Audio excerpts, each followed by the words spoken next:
China is forcing some of its biggest companies to operate a closed-loop system. In fact, it's become the new normal for a lot of factories here.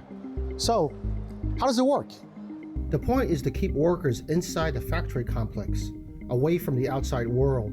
This means they eat, sleep, and even exercise at their workplace for days or weeks, sometimes months, without outside contact.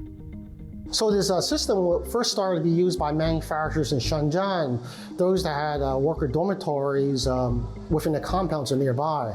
So these companies could actually shuttle their workers back and forth without actually leaving the campus. It's not just factories. Offices have had to make arrangements for staff to live and work inside. So China has been using this method to contain its COVID outbreaks for a while now, including the Beijing Olympics in February. That's me at the Olympics. For weeks I was totally fenced in at my hotel, and they put me on a bus every time I needed to go to a competition. I could only see the rest of the world through the windows. So why are companies doing this? It's basically to keep production going while conforming to Xi Jinping's COVID CERO strategy.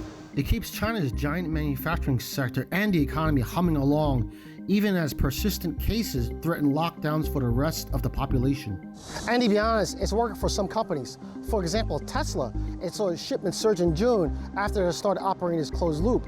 This comes after its output was severely dented during the initial stages of the Shanghai lockdown. But these closed loops aren't devoid of problems. Some workers have staged walkouts or even protests. Like in this video shared on social media, where workers appear to clash with guards and revolted against lockdown measures. More generally, workers are just sick and tired of being locked into some factory or dorm for weeks or months on end and being isolated from their families.